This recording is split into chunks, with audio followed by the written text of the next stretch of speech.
semuanya diberikan kesehatan oleh Allah SWT. Insyaallah kita akan teruskan. Bismillahirrahmanirrahim. Alhamdulillahirabbil alamin. Wa bihi nasta'in ala umurid dunya waddin. Wassalatu wassalamu ala asyrafil anbiya wal mursalin. Nabiyina Rasulina Muhammad wa ala alihi wa ashabihi wa atba'ihi ila yaumiddin. Raditu billahi rabba wa bil islami dina wa bi Muhammadin nabiyya wa rasulah. Rabbi israh li sadri wa yassir li amri wahlul 'uqdatam min lisani yafqahu qawli. Amin. Insyaallah kita masih bicara dan kaji tentang aqsam syirki, pembagian syirik atau jenis-jenis syirik mengikut pendapat Al-Imam As-Sanusi dalam kitabnya Muqaddimat. Beliau membahagi syirik merupakan musuh tauhid, termasuk dosa yang sangat besar, terbagi menjadi 6. 3 pertama telah kita pelajari minggu lepas, walaupun tidak terlalu detail. Yang pertamanya yakni syirik istiqlal. Yakni syirik karena mempercayai adanya Tuhan yang berdiri sendiri selain Allah. Dia mengakui Allah sebagai Tuhan yang punya hak sebagai Tuhan. Ada Tuhan lain yang punya hak yang sama.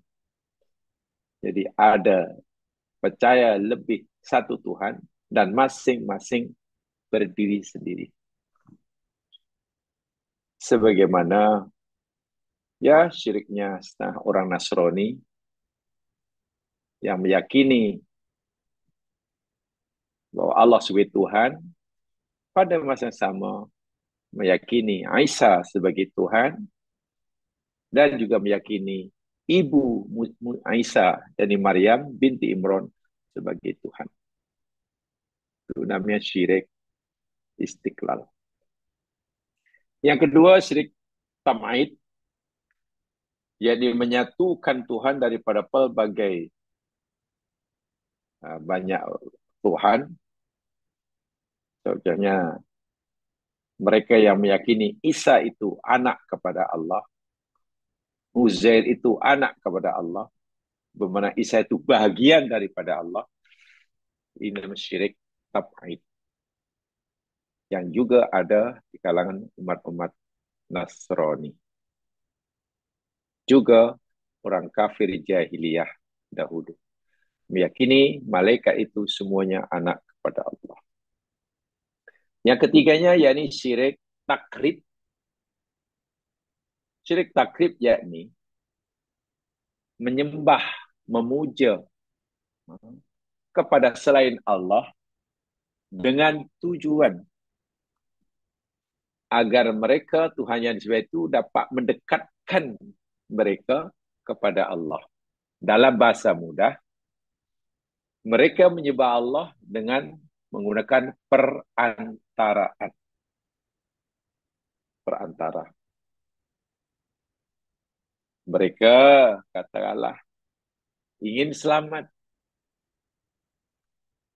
Dia yakin yang memberikan keselamatan adalah Allah. Yang memberi rezeki adalah Allah. Tetapi meminta keselamatan diri, rezeki kepada selain Allah. Contoh orang-orang jahiliyah, yakni menyembah Uzza dan Lata. Bila inginkan keselamatan dunia, minta pada Uzza dan Lata. Bila ditegur, tak, saya tidak minta itu pada Uzza. Kami yakin yang beri kita rezeki Allah. Tapi kami lakukan ini, liyuqarribuna ilallahi zilfah. Kami lakukan ini agar Uzza dan Lata, patung-patung Tuhan Yang Esa Semesta ini, dapat mendekatkan kami pada Allah. Jadi melalui wasilah perantara. Ini syirik takrib. Karena bila kita hendak memuja Allah, menyembah Allah, meminta kepada Allah, tidak perlu ada perantara. Tidak perlu. Terus saja mohon pada Allah. Kalaupun dalam agama kita diajar akan adanya wasilah atau bertawassul, memang ada tawassul yang dibenarkan oleh syarak. Contoh, kita bertawassul maknanya kita menggunakan wasilah untuk kita berhubung dengan Allah melalui nama-nama Allah. Tak apa. Mohon sesuatu pada Allah, kita dengan menyebut nama-namanya dahulu. Minta tambah rezeki pada Allah, kita gunakan, kita sebut nama Allah. Ya Razzaq, Ya Razzaq. Silakan. Kita mohon rahmat kepada Allah, kita seru Allahumma antar rahman, antar rahim. Boleh. Itu dibenarkan. Berwasilah, bertawasul dengan nama Allah. Yang keduanya, bertawasul atau menggunakan wasilah, ya, perantara dengan amal soleh kita. Sebagaimana yang disabda oleh Nabi dalam hadis sahih, 3 orang yang terperangkap dalam gua, pintu gua pula tertutup oleh batu besar. Mereka tidak mampu nak mengalihkan batu yang menutupi pintu gua. Lalu mereka berdoa pada Allah agar Allah bukakan pintu gua. Sebelum mereka berdoa, 3 orang ni masing-masing menyebutkan amal yang pernah mereka lakukan, yang mereka yakini mereka lakukan semata-mata karena Allah. Lepas itu, ya Allah, jika amal yang hamba-Mu pernah lakukan dahulu, Engkau terima, ya Allah. Amal yang ikhlas bagi kami, ya Allah. Dengan berkat amal itu, ya Allah, bukakan pintu gua. Itu boleh. Amal kita ya, bukan amal orang lain. Jadi sebut, ya Allah, ya Tuhanku, dengan amal ibadah yang hamba telah lakukan ini, jika ianya sebagai amal yang Kau terima, ya Allah, dengan berkat amal solehku, ya Allah, kabulkan doa kami. Itu boleh. Dalilnya jelas dari saya hadis sahih. Dan yang ketiga, kita boleh bertawassul dengan doa orang yang hidup. Jumpa orang, lalu mohon, Tuan, boleh tak Tuan doakan buat saya? Saya punya hajat, tolong Tuan, doakan Tuan, pohonkan pada Allah agar Allah kabulkan hajat kami. Boleh. Pada orang hidup atau pada orang boleh dihubungi. Tapi tidak boleh kepada si mati. Orang dah mati tak boleh siapapun mereka. Pergi kubur rupanya, wahai Tuhan yang ada kubur, tolonglah doakan kami kepada Allah agar Allah kabul. Tidak boleh. Pada kita boleh. Itu yang disepakati. 3 itu yang seperti kita boleh bertawassul dengannya.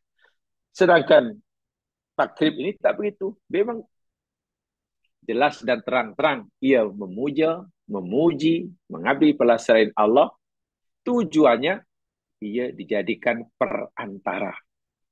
Mereka yakini dengan begitu ia makin dekat kepada Allah. Makin cepat hajatnya dikabulkan.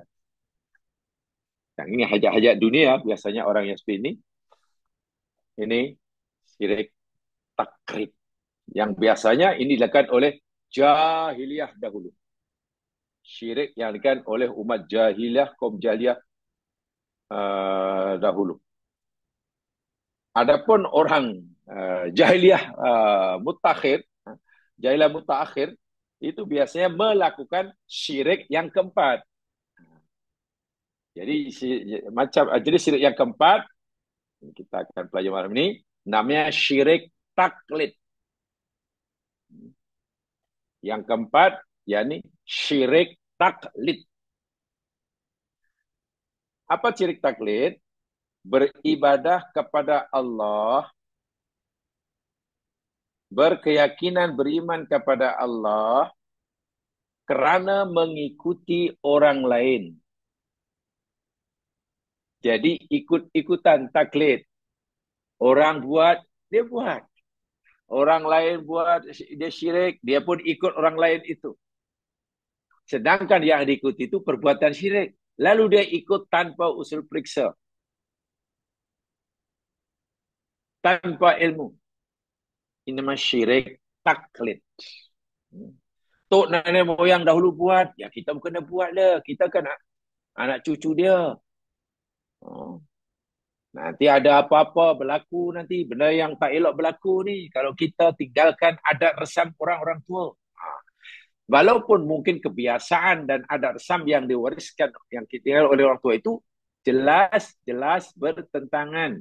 Nyata bercanggah dengan syariat Islam. Tapi ikut juga, kenapa? Ini dulu orang tua yang ajar. Dah turun-temurun dah.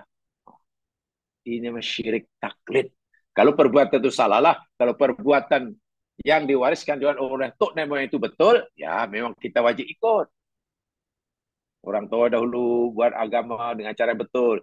Kita pun bolehlah ikuti. Lalu orang tua saya ajar begini. Atau saya dulu ajar ibadah itu begini. Dan semua menepati syariat. Sila ikuti. Tapi jika perbuatan, kebiasaan, adat resam yang dilakukan oleh generasi dahulu itu bercanggah dengan syariat, wajib kita tinggalkan. Kita tidak boleh mengikuti dengan betul dengan alasan ini tradisi adat resam tok nenek. Lebih-lebih lagi jika yang dilakukan oleh tok nenek moyang itu perkara yang melibatkan syirik kepada Allah Subhanahu wa taala. Baik, kita lihat ayatnya jauh sekalian. Yakni disebutkan di dalam surah Al-Maidah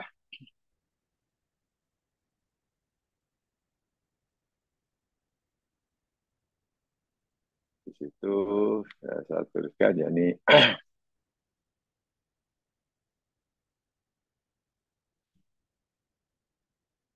surah Al-Maidah ayat 104.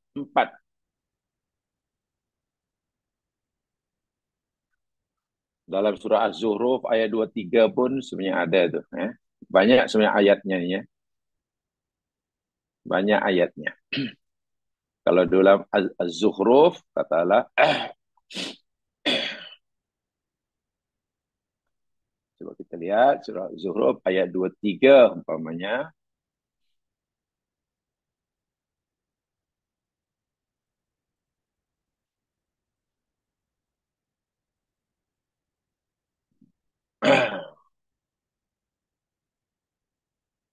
Allah Subhanahu wa taala berfirman, saya bacakan dari surah Zukhruf ayat 23 ya, di situ tak sempat cantumkan. Wa kadzalika ma arsalna min qablika fi qaryatin min nadirin illa qala mutrafuha inna wajadna aba'ana ala ummah wa inna ala atharihim muqtadun. Nah, ini surah Az-Zukhruf ayat 23. Terjemahannya, wa kadzalika, dan seperti itulah, dan demikianlah, ma arsalna, tidaklah kami utuskan, min qablika, utusan sebelum engkau Muhammad, fi qaryatin, kepada satu kaum, satu penduduk suatu negeri, min nadirin, seorang pemberi peringatan, seorang pemberi peringatan, illa, kecuali. Qala berkata mutrafuha, orang-orang yang diberi kemewahan dalam kampung itu, orang-orang yang ada pengaruh, orang-orang besar, golongan-golongan elit. Terjemahan bebas, mutraf ini golongan elit di kampung itu, di kota itu. Sama dengan elit kekuasaan, elit hartawan, elit ilmuwan, bukan orang awam.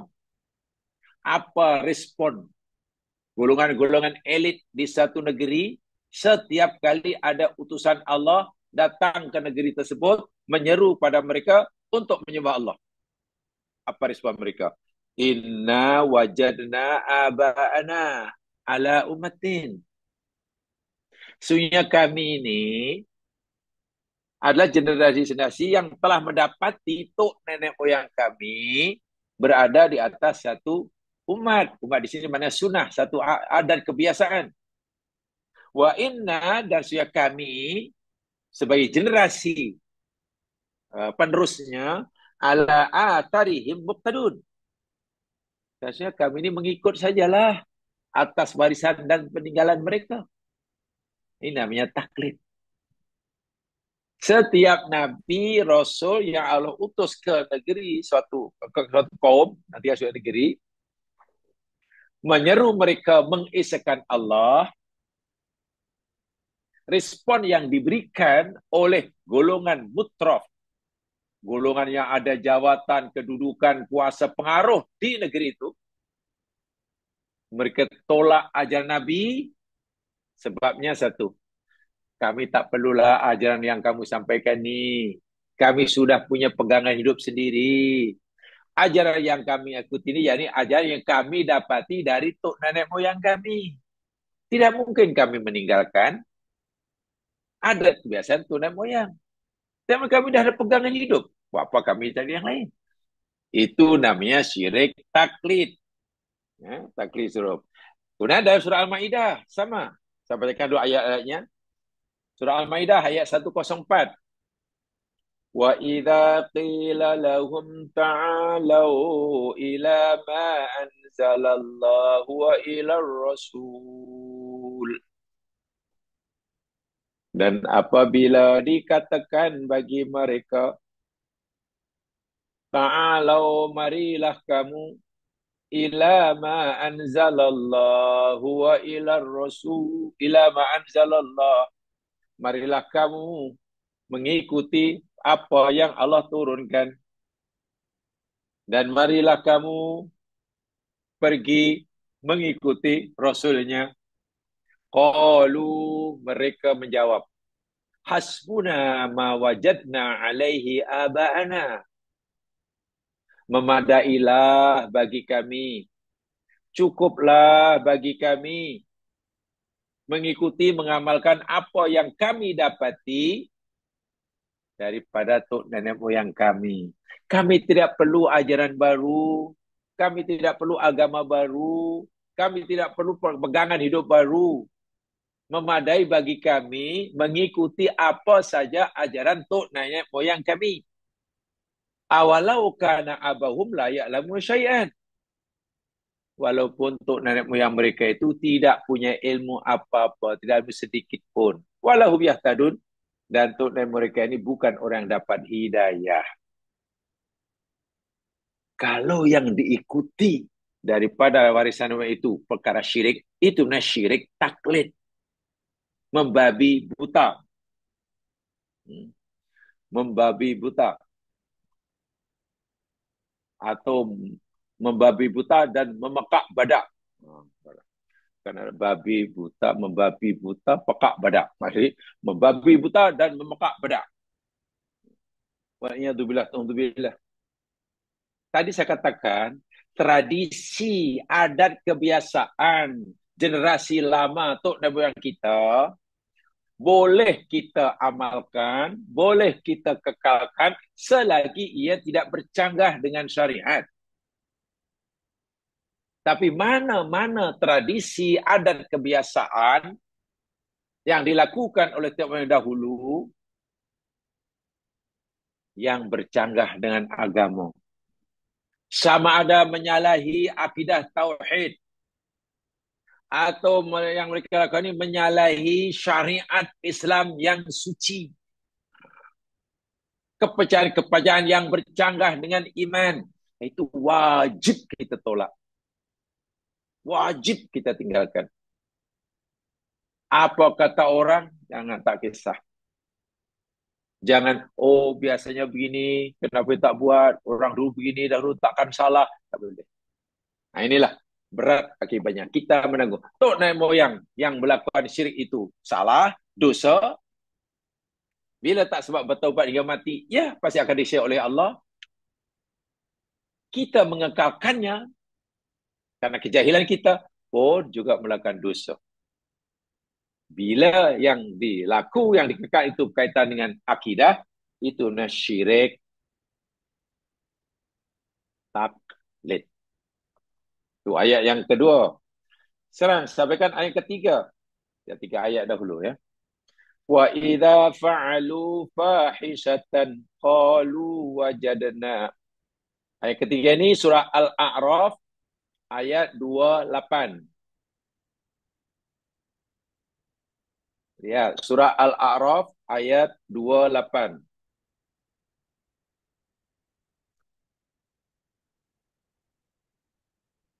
Wa idza fa'alu fahishatan qalu wajadna 'alaiha aba'ana. Wa idza dan apabila fa'alu mereka melakukan fahishatan, perbuatan yang keji, qalu mereka berkata, wajadna 'alaiha aba'ana. Kami melakukan ini karena kami mendapati tok nenek moyang kami pun buat benda ini. Ini tengok orang musyrik. Kalau jika mereka tegur, kamu jangan tegur kami buat begini. Kamu jangan salahkan kami buat macam ini. Kami buat ni semata-mata kerana kami dapati tok nenek moyang kami pun buat macam ini. Jadi kalau kamu nak salahkan, salahkanlah tok nenek moyang kami. Takkan tok nenek moyang kami salah. Kami hanya ikut saja. Lebih teruk lagi mereka beralasan, wallahu amarona bihadza. Sedangkan Allah jugalah yang menyuruh kami buat macam ini. Allahu Akbar. Jelas-jelas perbuatan syirik. Dia kata, pertama, alasan mereka, kami ikut apa yang tok nenek moyang kami buat. Yang kedua, Allah pun suruh kita buat macam ni. Apa yang suruh? Allah melakukan apa? Mana mungkin Allah suruh mereka melakukan syirik? Kul Muhammad, katakan beritahu pada umatmu yang macam itu berfikirnya. Innallaha la ya'muru bil fahsya. Sesungguhnya Allah tidak memerintahkan, tidak menyuruh perbuatan yang keji. Syirik itu keji. Fahsya, kejahatan yang melampau. Atakuluna 'alallahi ma la ta'lamun. Ada kamu nak mengatakan sesuatu terhadap Allah apa yang kamu tidak tahu? Dan banyak lagi ayat-ayat Quran yang menceritakan tentang adanya syirik taklid. Orang melakukan syirik kerana ikut-ikutan orang lain buat syirik. Nah, syirik ini sering banyak dilakukan oleh mutaakhir jahiliyah. Orang jahiliyah mutaakhir. Orang jahiliyah dahulu melakukan syirik takrib. Orang jahiliyah yang mengikutnya mutaakhir, yakni syirik taklid. Yang dulu takrib. Dan ini yang dilakukan. Dan banyak. Hampir semua umat Rasul Allah Subhanahu Wa Taala, bila mereka diseru, diajak untuk menyembah Allah semata-mata, karena mereka bila mereka dilarang untuk dilarang untuk melakukan syirik, disuruh, diajak untuk meninggalkan syirik, dilarang buat syirik, jawaban mereka, tuh nenek moyang kami buat, kami ikut saja. Itulah sikap kaum Nabi Musa dahulu. Itu juga jawapan kaum Nabi Ibrahim dahulu. Dan seterusnya, seterusnya. Wah, ini ada billah. Walaupun mereka hanya ikut-ikutan, tetap dosa. Bukan mereka tak apalah, kami ikut dia. Bila dosa, dia yang tanggung. Tidak ada. Yang diikuti, dosa. Karena syirik yang direkanya. Yang mengikuti pun dosa. Bukan dosa.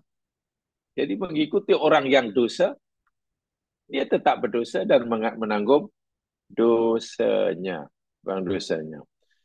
Mereka, tok nenek moyang sembah patung, dia pun sembah patung. Dan ini banyak zaman sekali ya. Banyak sekali zaman sekalian ya. Syirik-syirik taklid dilakukan oleh setengah orang kita. Tradisi-tradisi kaitan dengan kematian, tradisi berkaitan dengan apa namanya pindah rumah, tradisi-tradisi tentang apalah perkahwinan. Allahu Akbar. Yang diwarisi dari Tok Memang. Jika kita ulangi lagi, jika ada resam yang dilakukan oleh generasi sebelum kita itu tidak melanggar syarak, tidak mengapa kita melakukannya. Tetapi jika terang-terang dan nyata ia menyalahi syariat, sama ada bercanggah dengan iman, atau bercanggah dengan Islam, atau bercanggah dengan ihsan, wajib kita meninggalkannya. Bila kita mengikuti juga, semata-mata kerana ini menjaga warisan adat resam, ya, wa'iyadzubillah lah. Ya, cara yang mudah untuk menghilangkan syirik taklid ini memang kena belajar. Itu sajalah. Tidak ada cara lain. InsyaAllah semakin orang itu faham mana yang benar, yang sesungguhnya, yang akan tinggal sendiri. Sebagai contoh, ini pengalaman pribadi ya. Minta maaf, saya ceritakan pribadi. Semasa saya masih kecil di kampung, ya belum sekolah, hingga sekolah rendah, ada satu tradisi syirik yang terang-terang syirik, tapi waktu saya tak tahulah. Ya, karena belum sekolah, mana tahu. Umur 4-5 tahun itu mana tahu. Bahkan seronok. Satu yang tradisi di kampung saya dulu, bila saja awal Muharram, Ashura itulah.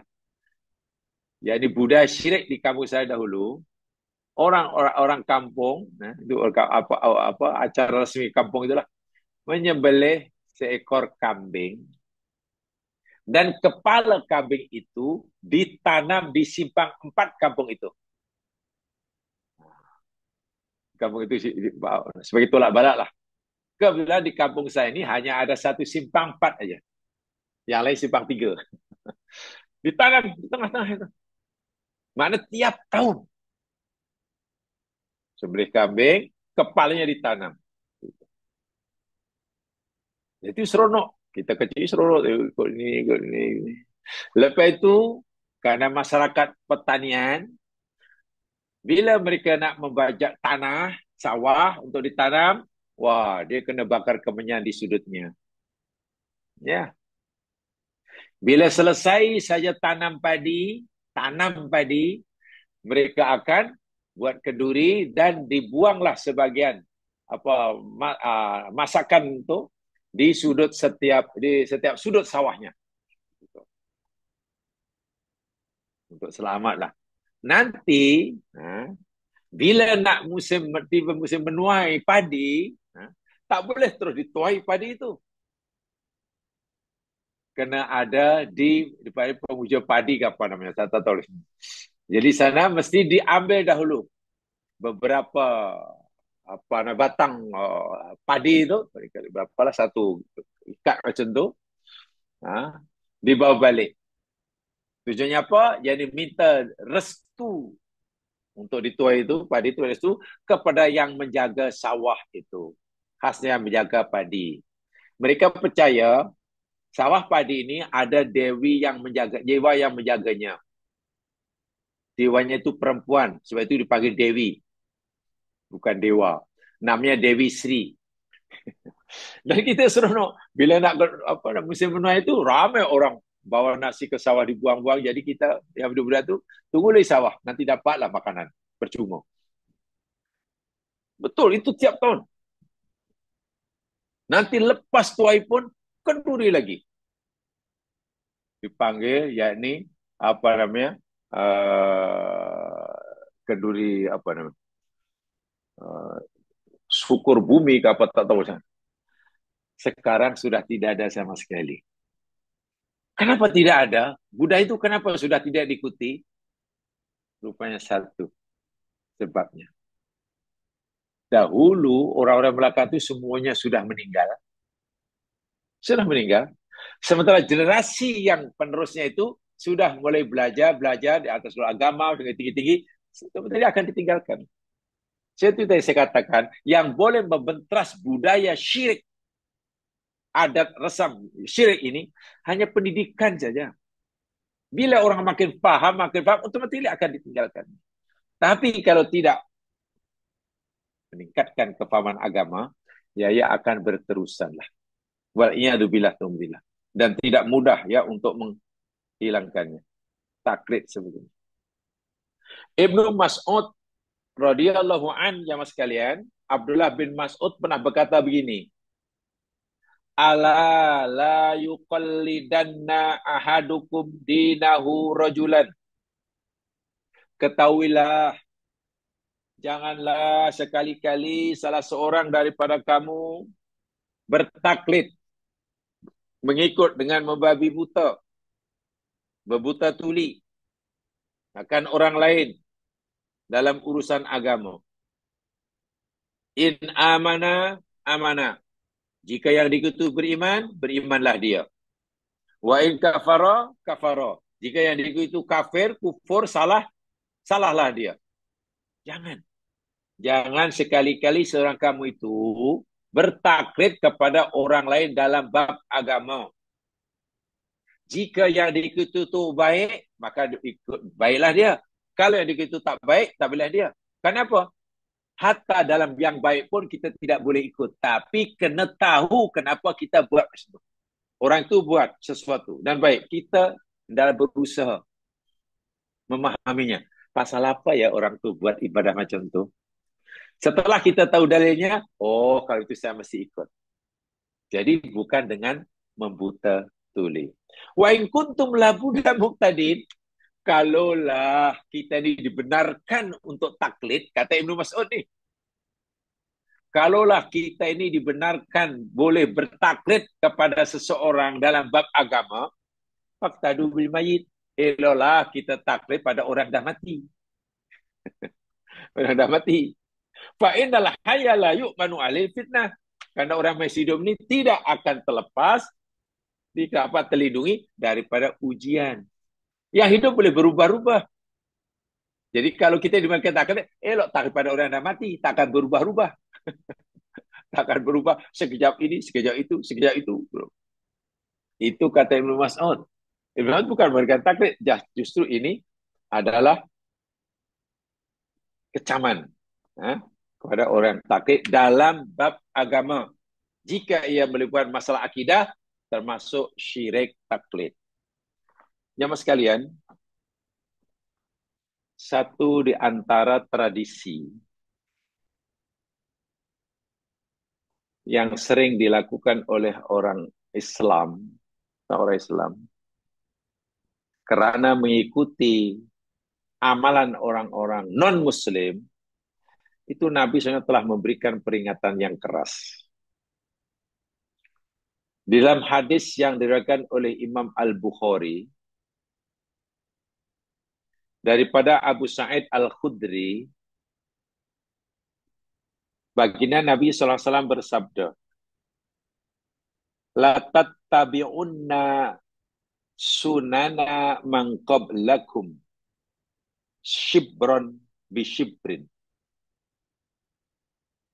Sungguh pasti, kata Nabi, sungguh pasti kamu, wahai umatku, akan mengikuti cara hidup, kebiasaan orang-orang sebelum kamu. Sejengkal, sejengkal. Dira'an bidra'in. Sahasta, sahasta. Kamu ikuti tradisi budaya non-muslim sebelum kamu itu sikit-sikit. Sejengkal, sejengkal, sehasta, sehasta. Hatta lau salaku hujra dhabbin la salaktumuhu. Sehingga apabila kaum sebelum kamu yang kamu ikuti itu masuk ke lubang dob, ke lubang biawak, kamu pun akan masuk mengikutinya. Orang Islam dah diberi peringatan oleh Nabi akan mengikuti tradisi yang salah dari umat-umat sebelum Islam sikit-sikit. Sehingga apabila mereka masuk lubang biawak pun orang Islam akan ikut. Tak rasa salah karena ikutnya sikit-sikit. Qulna, lalu sahabat bertanya, Ya Rasulullah, al-Yahud wa Nasara?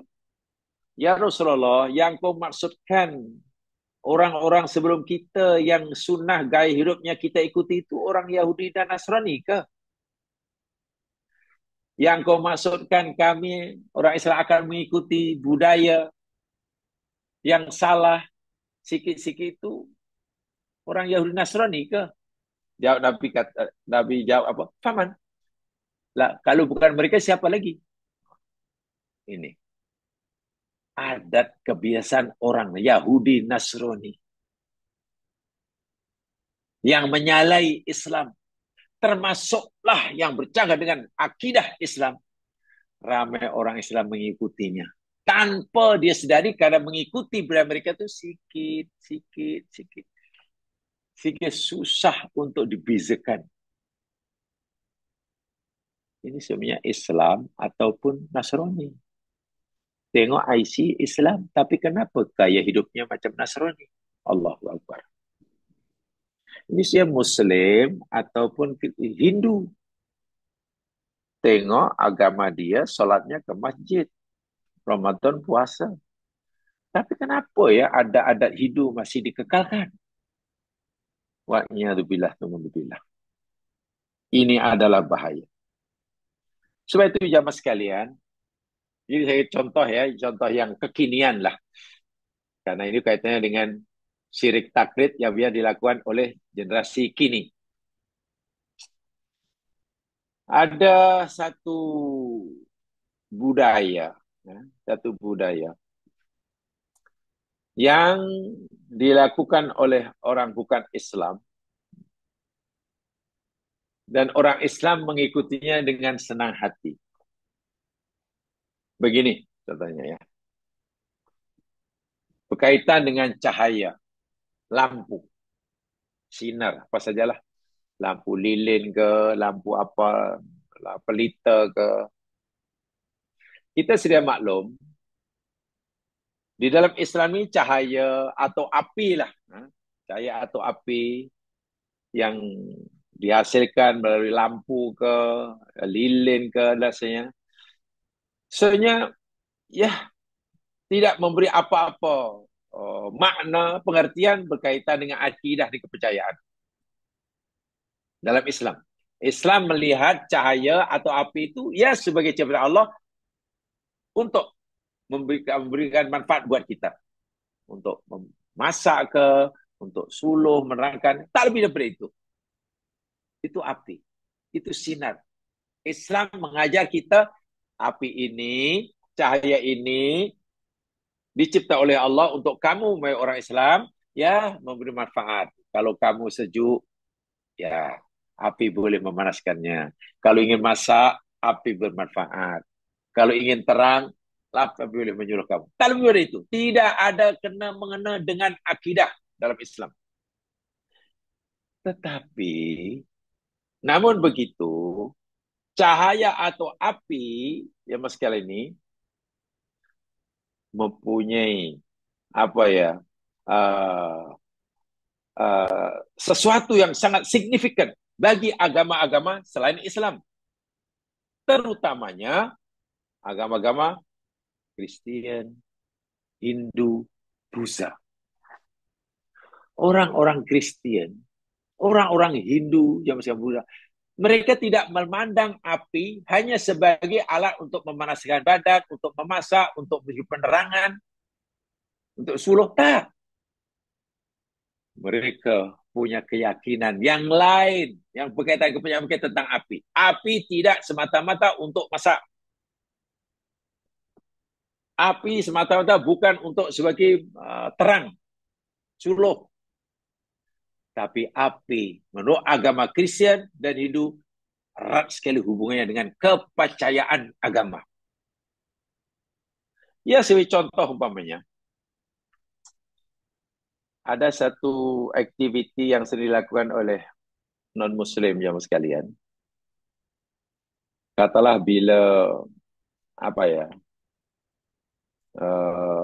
mereka protes ke, demonstrasi ke, atau mereka apa namanya, katalah ada tempat bencana, bangunan runtuh, ramai yang terkorban, ramai yang terkorban. Mungkin sebagai ulang tahun, pergi ke tempat di situ, berkedang dan mereka menyalakan lilin kan, lilin. Di tempat itu Suluh ini sebagai tanda memperingati bahawa tempat itu ada puluhan nyawa melayang. Itu apa dipanggil itu? Candlelight apa? Candlelight apa namanya itu? Ajiatnya Candlelight Vigil apa? Candlelight Vigil, ya.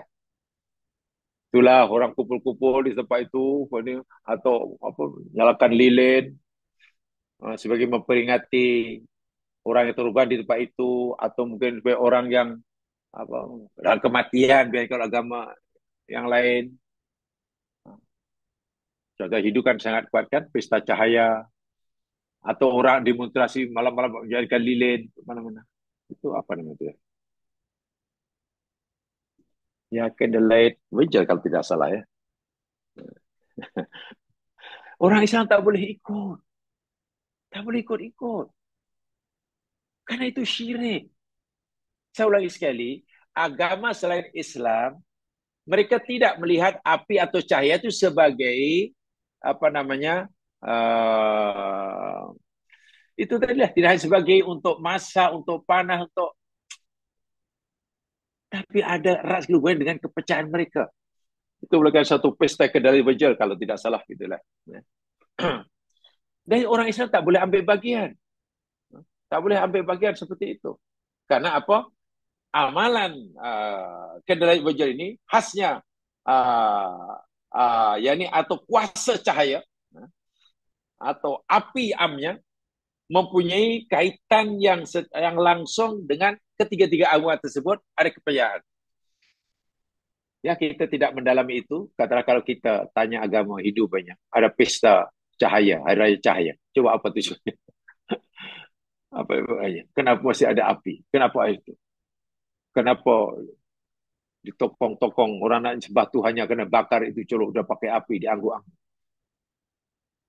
Islam tidak boleh. Itu syirik. Nah, itu syirik. Lainlah kalau kita nyalakan lilin, lampu suluh atau lampu minyak. Kenapa? Karena listrik blackout. Tak apalah. Sehingga hari ini, ya mas sekalian, saya masih tertanya-tanya. Sampai hari ini. Tapi belum mendapatkan jawaban yang meyakinkan. Kecuali semua jawabannya sebenarnya yang tidak berasas. Barangkali lah. Setakat apa yang saya tahu. Bila bulan Ramadan. Ya, bila bulan Ramadan. Kemudian apa namanya, masuklah 10 hari yang terakhir. Kono menyambut Lailatul Qadar. Rumah-rumah dipasangkan lampu itu, lampu ini, lampu ini. Itu sebetulnya barangkali lah itu ada juga pengaruh percayaan agama lain. Walaupun mungkin alasnya coba dicari-cari. Ya, ini sebagai tanda. Dikata supaya malaikat tak bingung kalau nak datang ke rumah. Jadi senang malaikat nak pergi ke rumah kita, tahulah address dia mana. Kalau tak ada lampu, nanti gelap, malaikat susah nak datang ke rumah. Coba kalau apa agaknya signifikan dia berkaitan dengan agama Islam? Tidak ada. Ingat, saya ulangi untuk memahami sangat mudah ya. Pertama, Islam mengajar kita melihat api atau apa cahaya hanya sebagai itulah memberi manfaat untuk memanaskan badan ke, untuk menerang apa kasih terang bila gelap ke, untuk masak ke, tak lebih dari itu. Tidak ada kaitan sama sekali dengan kepercayaan agama. Tapi berbeza dengan agama selain Islam. Nasrani, Hindu, Buddha, yang hampir semuanya melibatkan api. Ini sebenarnya tidak boleh kita ikuti seperti itu. Itu tadi kata pesta lampu, pesta api, pesta ini. Dan jelas terang-terang adalah banyak apalah. Ialah nak makan, akan apa sudah hari jadi ke apa. Wallahualam dah terpulang Quran. Kenapa lah mesti dipasang lilin pula. Apa gunanya lilin kemudian ditiup tu. Coba kalau fikir untuk apa juga. Kalau kita tanya pada agama kita, wahai Islam, apa ya agak-agak ni manfaat kayak kena apa menyalakan lilin kemudian ditutup, sebenarnya ini apa? Islam tak ada jawapan kan, memang bukan datang daripada Islam. Nabi memberitahu kita, pasti kamu akan mengikuti budaya adat resam orang-orang sebelum kamu Yahudi di sini sikit. Sehingga bila mereka masuk lubang di awak pun kamu akan ikut dan kamu tidak merasa bersalah karena kamu mengikuti mereka itu sikit. Itu bahayanya. Sangat-sangat bahaya sekali. Saya tidak tahu jamaah sekalian,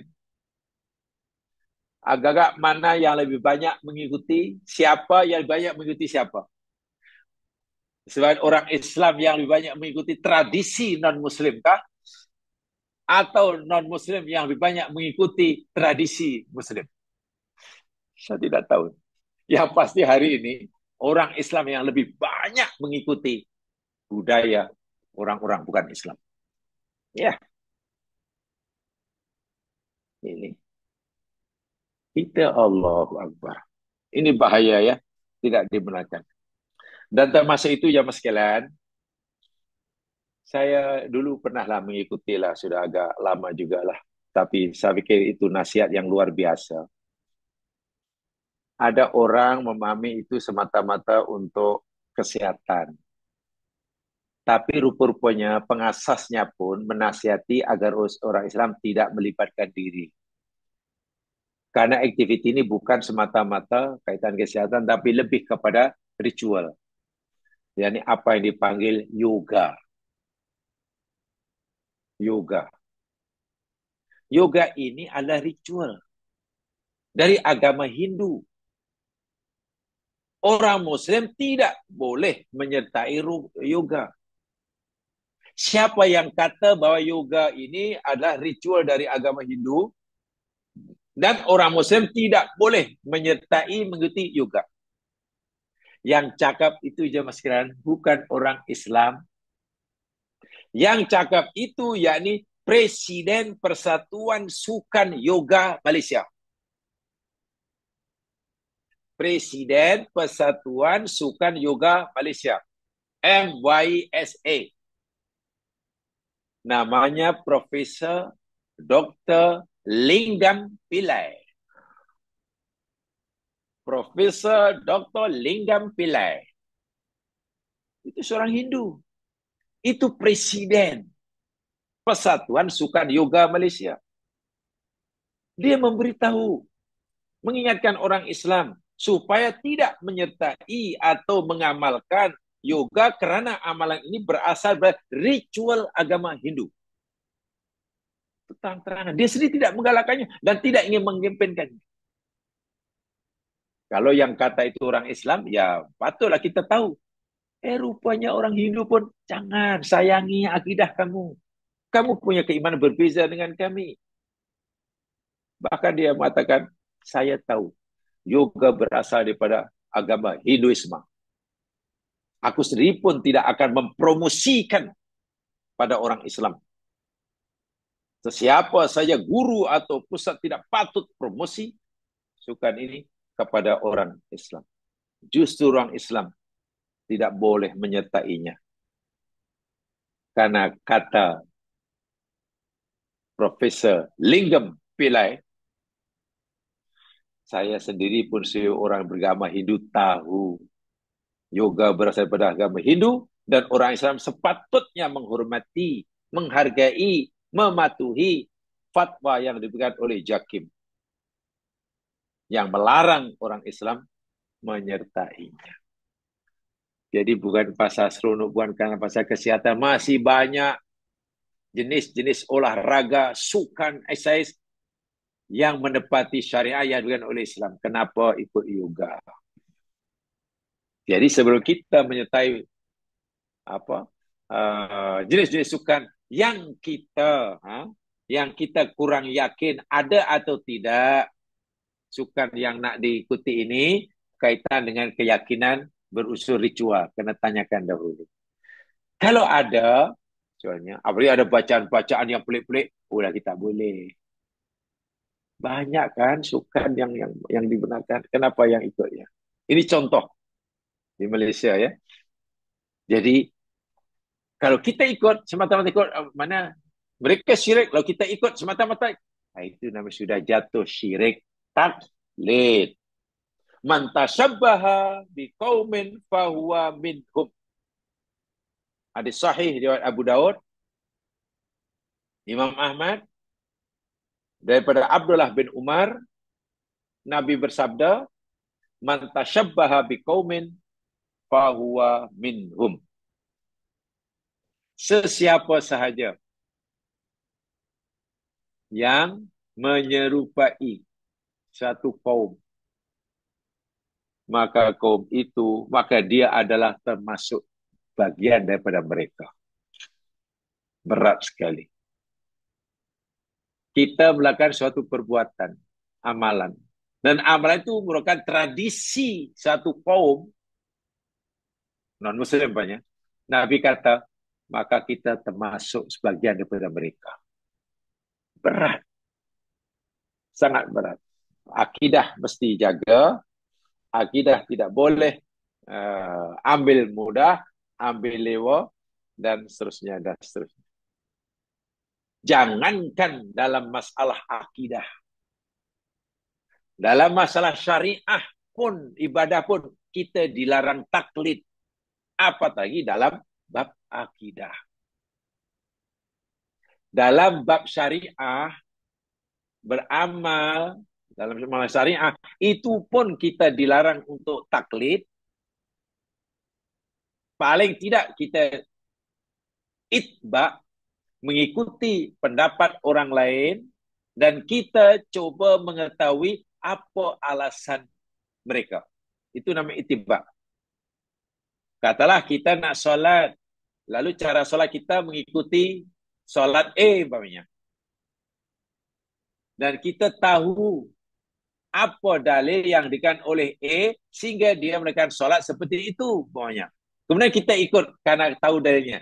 Itu namanya ittiba. Tapi kalau kita ikut A banyak, saya ikut. Kenapa saya ikut A? Kenapa? Yalah yang penting A, saya ikut A. Itu ikut membabi buta, taklid. Dalam syariah pun kita dilarang taklid, apalagi dalam bab akidah. Tidak diterima oleh Allah Subhanahu Wa Taala. Ucapannya terbatal. Tempoh hari telah kita beritahukan ya, masa kita belajar tentang syarat-syarat diterimanya la ilaha illallah. Mesti ada ilmu. Faham betul dengan kalimat la ilaha illallah itu. Tidak boleh hanya ikut-ikutan. Jika ia mengucapkan dengan ikut-ikutan, maka syahadatnya ditolak. Tengok, mengucapkan kalimat syahadah hanya dengan ikut-ikutan, itu pun tidak diterima. Karena taklid. Apatah lagi syirik. Lagi dah. Ingat kisah Fir'aun, laknatullah alaih, yang telah kita pelajari pada siri-siri sebelumnya. Bagaimana Fir'aun laknatullah alaih sebelum matinya. Sebelum matinya, Fir'aun sempat mengucapkan kalimah syahadah. Fir'aun telah mengucapkan kalimah syahadah. Tetapi kalimah syahadah yang diberikan oleh Fir'aun ditolak oleh Allah Subhanahu wa taala. Tidak memberi manfaat sikit pun buat Fir'aun. Baca syahadah tapi karena taklid ditolak. Apalagi di syirik, jelas syirik, taklid. Wih lah itu. Yaitu ada, baik kita rujuk semula jelaskan untuk mengingatkan pemahaman kita. Lihat surah Yunus, surah yang ke-10. Surah ke-10, surah Yunus, ayat 90.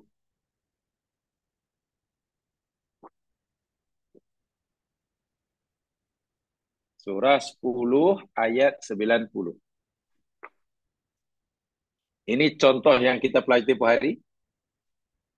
Orang mengucapkan kalimat syahadah, atas dasar taklid pun syahadahnya ditolak.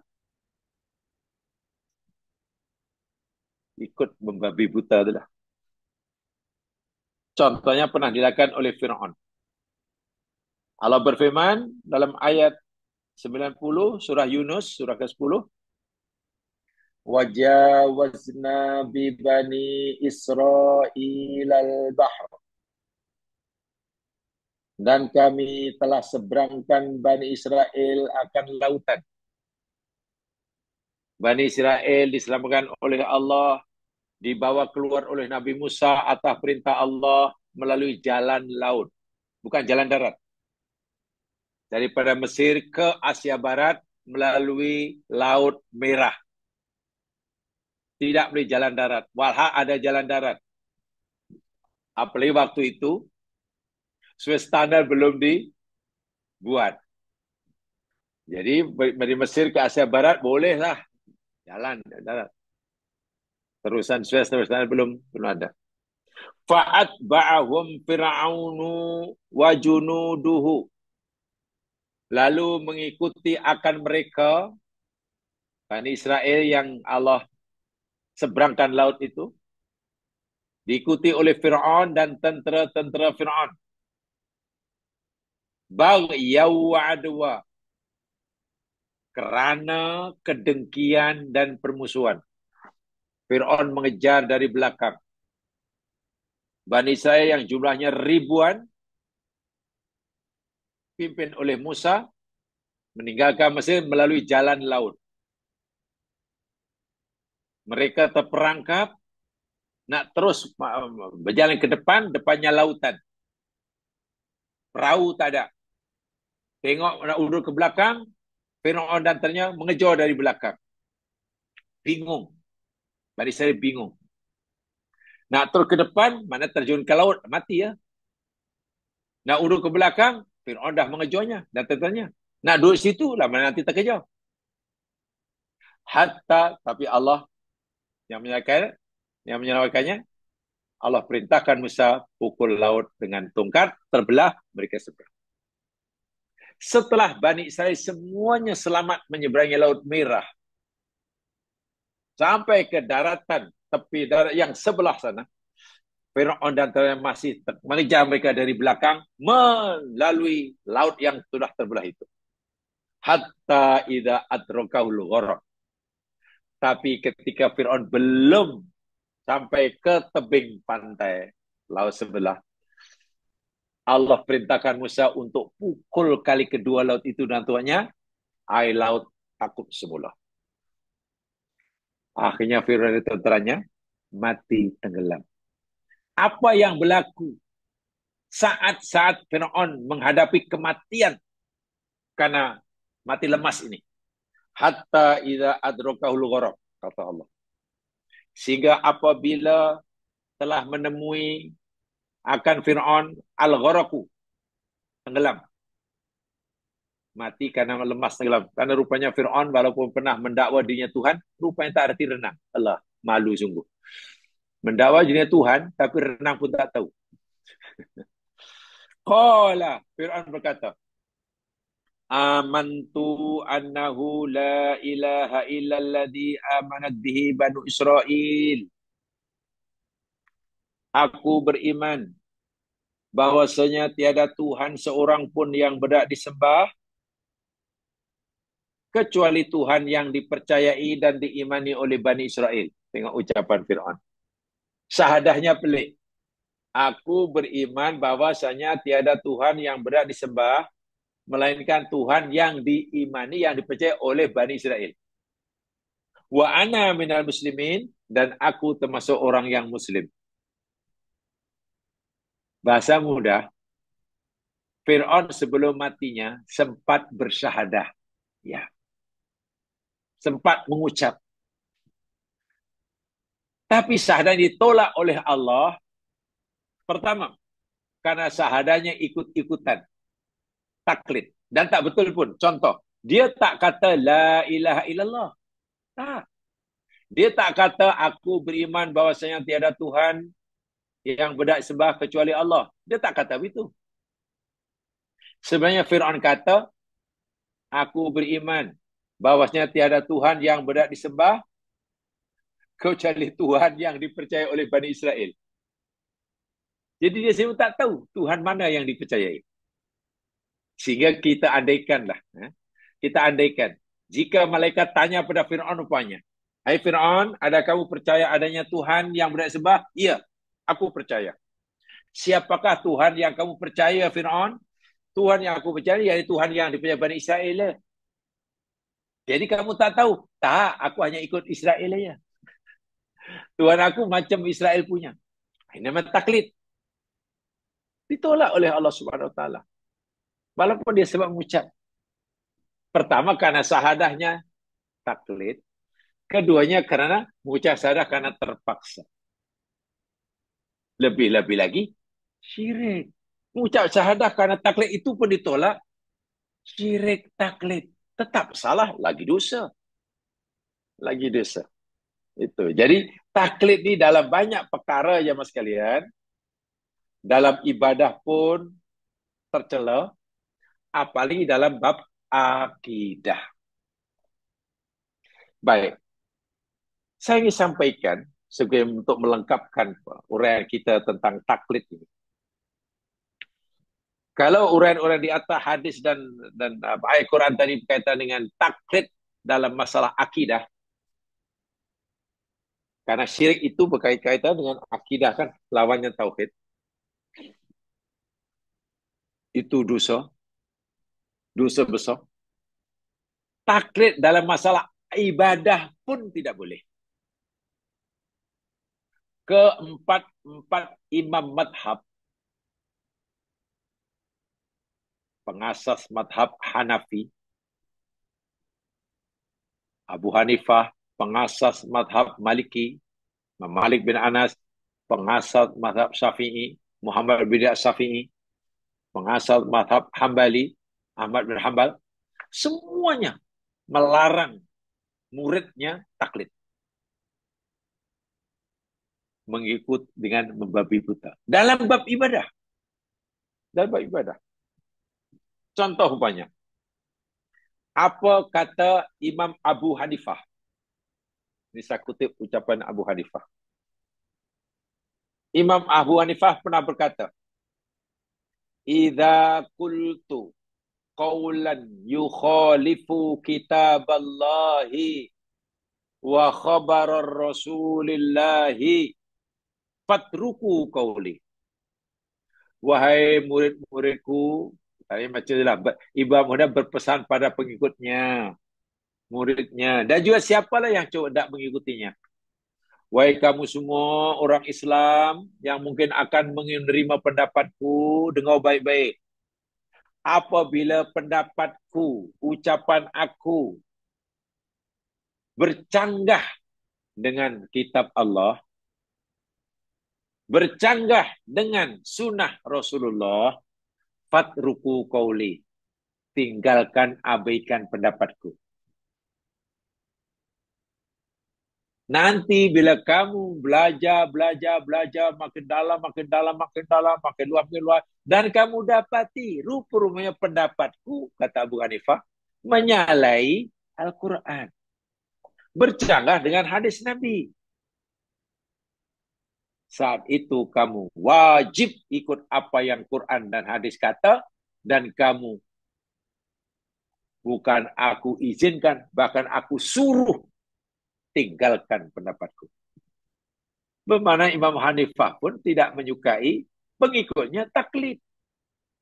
Asal Abu Hanifah pasti betul. Abu Hanifah tak kata begitu.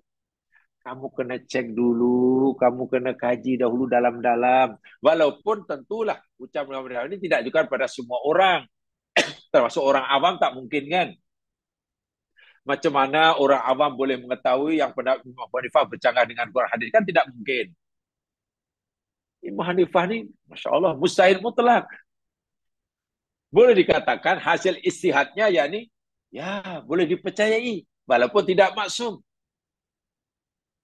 Bermakna bagi yang ingin menyanggah pendapat Imam Hanifah, ya minimum samalah, sama tarafnya lah minimum. Itulah. Sebab jangan-jangan nanti kalau kita tak setaraf dengannya,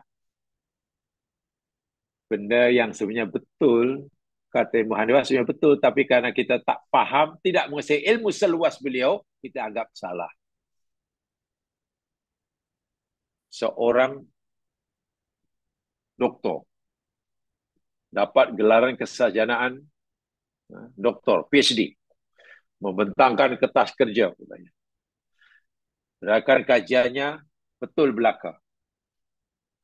Yang mendengarnya mustami'in audiennya katalah dahulu lulus sekolah rendah. Lalu yang ilmunya hanya setakat sekolah rendah, coba nak berkomentar apalagi menyanggah pendapat doktor tadi. Ya akan digelakkan masyarakat lah kalau begitu.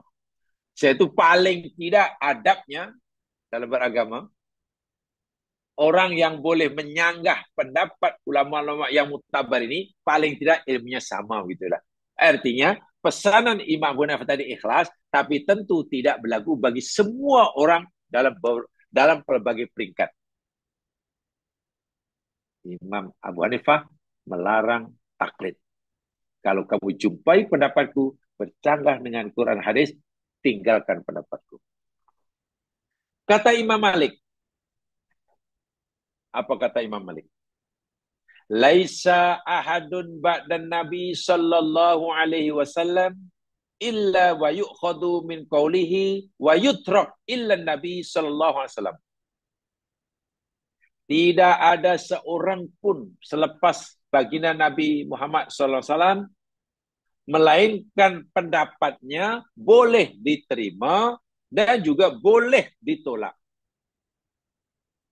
Yang tak boleh ditolak ada, yang mesti diterima pendapat Nabi saja. Kalau Nabi sudah bersabda, kita wajib terima. Perintahnya wajib kita lakukan, larangannya wajib kita tinggalkan. Itu bila datang dari Rasulullah.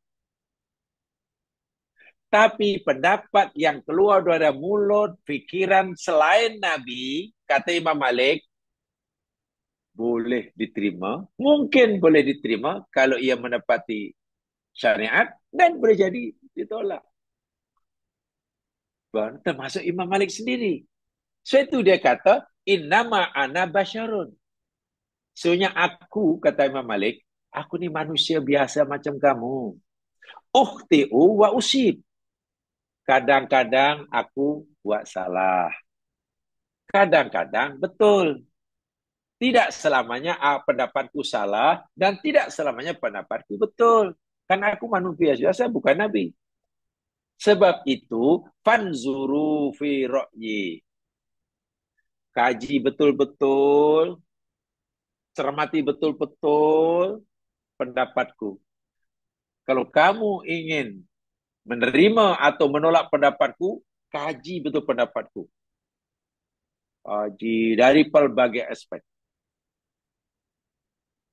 Fakullu ma faqal kitab was sunnah fakhuduhu. Maka mana-mana saja pendapatku yang menepati Al-Quran dan hadis Nabi, ya kamu terimalah. Tapi wa kullu ma lam yuwaffiqis kitab wa sunnah fatrukuhu. Dan mana-mana pendapatku yang kamu jumpai setelah kajian yang mendalam, ternyata menyalahi Quran dan Sunnah, kamu tinggalkan. Tengok, Imam Malik yang kata. Abu Hanifah, Imam Malik tak suka orang bertaklid kepadanya. Paling tidak itbah. Itu dalam masalah ibadah. Masalah akiman lagi dasar lah. Apa pula kata Imam Ash-Shafi'i? Imam Ash-Shafi'i. Imam Syafi'i Muhammad bin Idris Ash-Shafi'i rahimahullah. Salah satu ucapan beliau yang sangat-sangat terkenal ialah ajma'al muslimuna ala anna man istabana lahu sunnatun an Rasulillahi sallallahu alaihi wasallam lam yahilla lahu ayyada'ha liqauli ahad. Maksudnya, ini ucapan Imam Syafi'i sendiri. Telah berijma' seluruh umat Islam. Telah bersepakat sependapat seluruh umat Muslim. Bahwasanya sesiapa saja yang telah nyata baginya sunnah Nabi, dah terang-terangan ini sunnah Nabi, ini hadisnya sahih, ditunjukkan. Katalah ada orang beritahu kita inilah hadisnya. Hadisnya sahih. Inilah yang Nabi buat. Ini dalilnya sahih. Kata Imam Syafi'i kepada kita, nasihati, tidak halal bagi kita untuk meninggalkan hadis Nabi tadi semata-mata karena fanatik dan taklid kepada pendapat seseorang. Karena pendapat guru kita. Oh tidak. Jamaah pernah dengar dulu ada orang cakap, tuan-tuan dan puan-puan, kita mesti hormat pada guru-guru kita, lama-lama kita. Sehingga apabila katalah Nabi Muhammad menyuruh kita jalan ke kiri, guru kita suruh kita jalan ke kanan, kita mesti ikut guru kita jalan ke kanan. Itu bahaya suku. Ucapan itu sangat bahaya. Nabi suruh kita ke kiri, syekh kita suruh kita kanan, kita mesti ikut syekh. Allahu Akbar. Imam Syafi'i dah berpesan dah. Bila telah nyata hadis Nabi bagi seseorang, maka tidak halal bagi orang itu untuk mengabaikan hadis Nabi semata-mata kerana hendak mengikuti dan berpegang teguh pada pendapat seseorang yang dikagumi. Pendapat gurunya ke syekhnya ke. Maknanya, Imam Syafi'i melarang taklid. Fanatik boleh, tapi kepada Quran dan hadis. Karena Allah dan Nabi pasti tidak salah. Allah pasti benar. Nabi pula maksum. Sebab itu untuk menilai pendapat itu betul atau tak betul, tanda arasnya, kayu pengukurnya adalah firman Allah dan sabda Nabi. Mana-mana pendapat yang menepati firman Allah dan sabda Nabi, betul lah, iya. Walaupun yang menyampaikan mungkin budak-budak, kanak-kanak, belajarnya baru SPM, orang kampung, tapi pendapatnya menepati Quran hadis, terima. Sebenarnya mana-mana pendapat yang menyalahi Quran hadis, wajib kita tolak. Walaupun yang pendapat itu mungkin sudah bergelar syaikh. Itu maksudnya. Bermakna kita tidak boleh taklid fanatik pada seseorang. Kita hanya boleh mengikut tanpa syarat kepada Rasulullah. Pesanan Imam Syafi'i. Ucapan beliau juga terkenal, idza sahhal hadisu fahuwa madhhabi. Apabila hadis itu sahih, maka itulah madhabku. Tapi lagi-lagi pesan insaf ini tentulah tidak ditujukan pada orang awam. Karena bagaimana mungkin orang awam yang ilmunya sangat-sangat sedikit mampu menilai benar atau tidak pendapat Imam Syafi'i ulama mujtahid mutlak. Saya itu dipesankan adabnya, ya kalau yang menyanggah pendapat Syafi'i itu katalah Imam Ahmad, itu boleh diterima. Nah, kaltalah yang tidak menyetujui pendapat Imam Syafi'i itu Imam Ahmad, kan selevel itu. Ya boleh diterima. Tapi ke akhir-akhir ini, zaman ini kadang pelik sikit zaman sekalian. Mungkin ilmu belum seberapa, hanya dengan bacaan yang sana sini. Lalu dengan beraninya menilai pendapat imam-imam mazhab ini dianggap salah, dianggap sesat. Ya itu itu kalau kita belajar agama sebenarnya tak mungkin kita bersikap begitu ya. Tidak mungkin bersikap begitu. Seakan-akan kita selevel dari segi keilmuannya dengan Imam Ahmad. Bukan makna kita tidak boleh mengkritik mereka karena mereka tidak masuk. Tapi janganlah merasa kita level atau lebih tinggi. Itu adabnya. Itu perlu dijaga. Apa kata Imam Ahmad bin Hanbal, pengasas madhab Hambali, tentang taklid dalam masalah agama ini?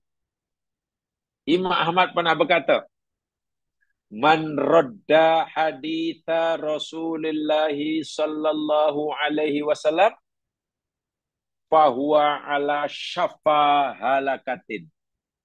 Subhanallah. Sesiapa sahaja yang menolak hadis Nabi sallallahu alaihi wasallam, maka sesungguhnya dia telah berada di tepi jurang kebinasaan dan kehancuran. Keras sekali. Imam Ahmad memberi peringatan. Sesiapa saja yang menolak hadis Nabi SAW, sesungguhnya ia telah berada di tepi jurang kehancuran. Disampaikan dah, qala Allah Ta'ala, ini. Qala Rasul SAW, ini. Maksudnya seperti ini. Tafsirnya ini, jelas. Ayatnya jelas, qat'i. Hadisnya jelas, qat'i. Tapi dia tolak. Tolak kenapa? Karena mungkin sudah punya pegangan yang dia warisi. Tolak karena mengikuti pendapat gurunya yang pesan, kata Imam Ahmad, orang itu sebenarnya berada di tepi jurang kebinasaan. Dan ini banyak berlaku dalam masyarakat. Ikut-ikutan. Orang buat, orang tak orang ini. Apa salahnya? Bahaya ya maksudnya. Apa salahnya? Lagi pula ini bukan benda baru. Dulu tuh moyang ayah pun buat macam ini juga. Tapi walaupun telah dijelaskan, tapi yang dilawariskan oleh orang tua kita pada kita itu tak betul, menyalahi hadis Nabi. Saya tak kisahlah hadis Nabi. Kalau kita ikut hadis, kalau kita benar-benar ikut hadis banyak kita boleh buat. Kalau sikit-sikit hadis, sikit-sikit kalau Rasulullah, sikit Rasulullah. Bila kita nak maju, sikit-sikit kalau Rasulullah. Dahsyatnya lah. Itu Rasul. Memang Rasul ibadahnya dah hebat. Kita ni bukan Rasul. Jadi pasalnya kita buat ibadah banyak-banyak. Yang penting ikhlas. Ini susahnya. Kalau ditegur, pasal apa kamu buat macam itu? Nabi tak suruh pun. Apa salahnya? Benda baik katanya. Lagi pula, kita bukan Nabi, amal kita masih sikit. Jadi kita kena banyakkan. Betul kita kena memperbanyakkan amal ibadah. Tapi perlu kita pastikan. Amal ibadah yang kita lakukan itu mesti ada dasarnya, ada dalilnya, ada hujahnya, ada contohnya. Seamal kita diterima oleh Allah paling tidak mesti memenuhi 2 syarat. Amal ibadah kita akan diterima oleh Allah minimum memenuhi 2 syarat. Syarat pertama, ayyakuna kholison. Amal itu mesti dilakukan semata-mata kerana Allah. namanya ikhlas. Semata-mata karena Allah.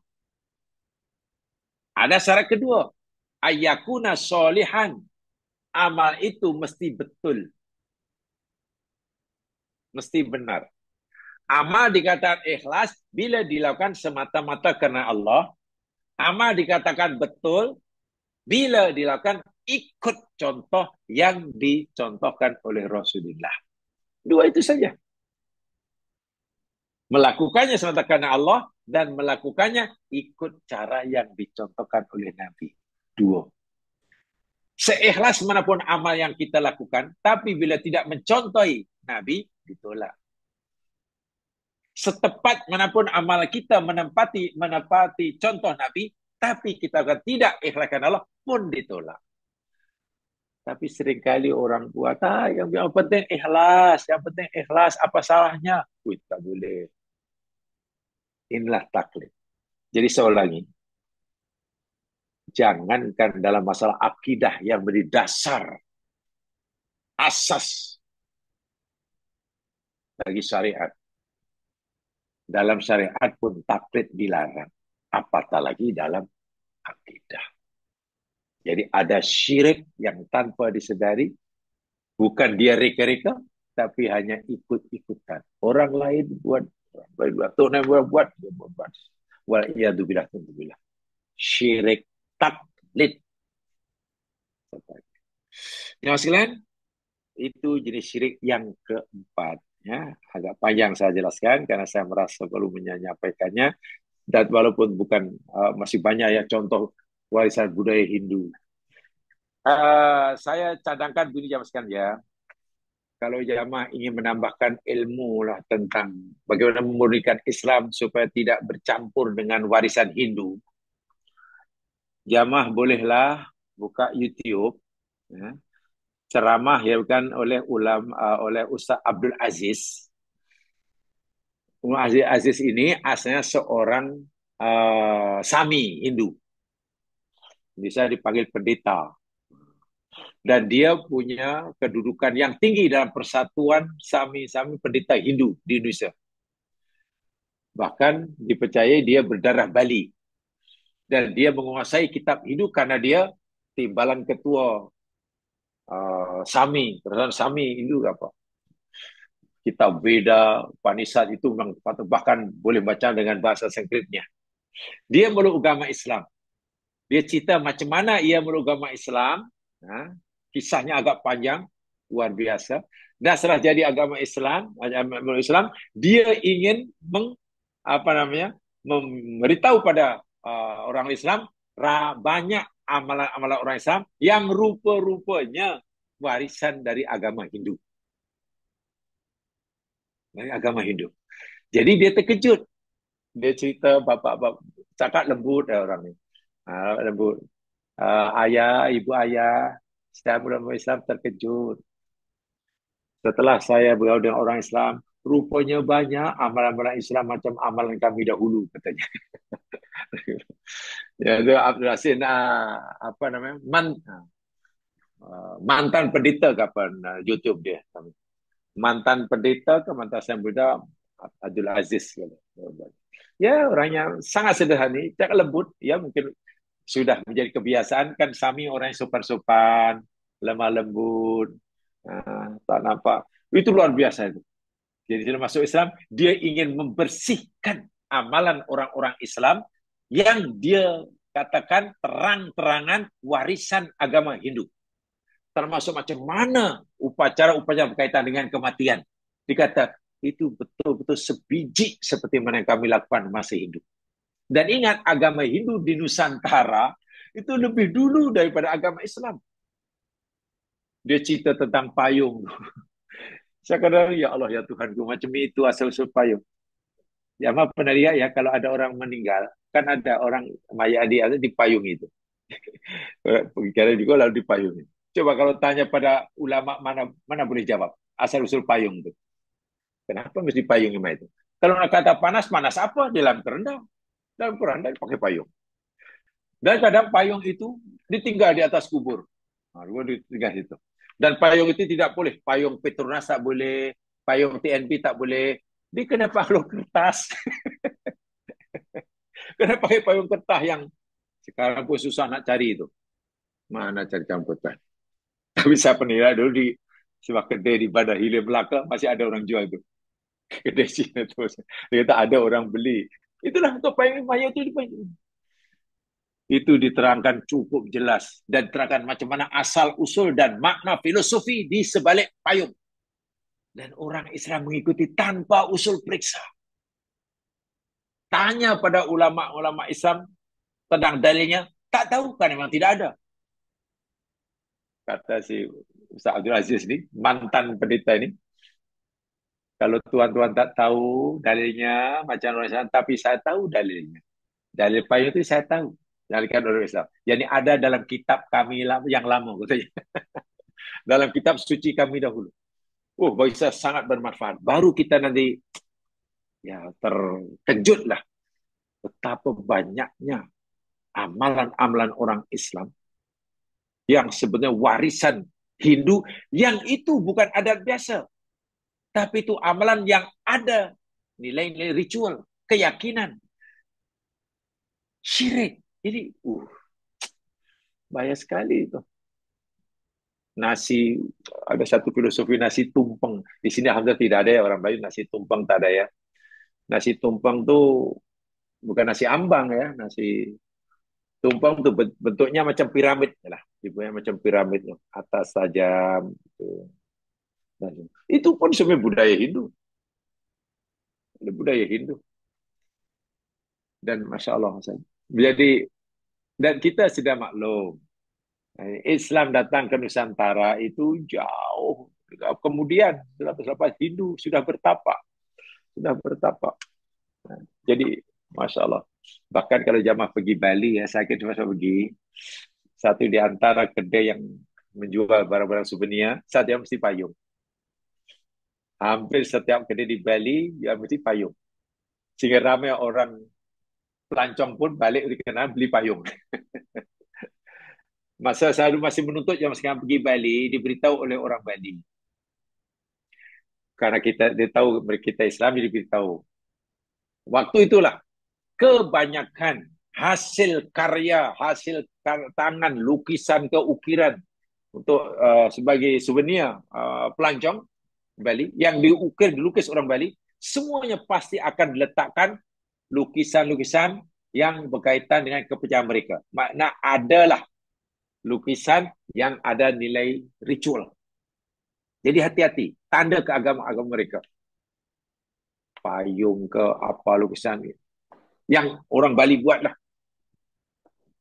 Dan mereka yakin, ada keyakinan. Jadi kena hati-hati. Kena hati-hati. Walaupun mereka tidak paksa kita untuk beli, ya kita tak sepatutnya menyimpan. Itu kena tanya itu. Walau alam sekarang, karena itu saya tahu akhir tahun ke atau awal tahun 80-an, akhir tahun 70-an dahulu. Selalu. Yang sekalian, jadi itu saya cadangkan kalau jamaah ingin tengok YouTube, YouTube Ustaz Abdul Aziz atau mantan pendeta ke apa kalau tidak salah, saya lupa. Banyak sarahannya. Bukan mengkritik ya, lebihnya mengajak balik umat Islam ini kepada agama Islam yang suci. Amalan orang Islam yang tidak dipengaruhi, tidak dicampuri oleh budaya Hindu. Atau kepercayaan Hindu lebih tepatnya. Karena kasihan, Muslim bertahun-tahun tapi amalannya masih banyak berbau syirik, peninggalan itu tanpa disedari. Hanya ikut-ikutan. So mudah-mudahan kita mendapatkan tambahan pengetahuan. InsyaAllah bila Allah izinkan kita akan sambung pada kesempatan yang lain. Yang benar pada Allah jua. Yang silap kelemahan saya sendiri. Mudah-mudahan Allah Subhanahu Wa Taala sentiasa membimbing kita ke jalan yang diridhoinya. Kurang yang mohon dimaafkan. Mari kita dengan bacaan Tifarah dan surah Wal-Asr. Subhanakallahumma wa bihamdika. Asyhadu an la ilaha illa anta Astaghfirullah wa atubu ilaih. A'udzu billahi minasyaitonir rajim. Wal 'ashr. Innal insana lafi khusr. Illa alladziina aamanu wa 'amilus shalihat wa tawasaw bil haqq wa tawasaw bis sabr. Assalamualaikum warahmatullahi wabarakatuh. Waalaikumsalam warahmatullahi wabarakatuh. Terima kasih. Waalaikumsalam warahmatullahi wabarakatuh. Waalaikumsalam. Ustaz.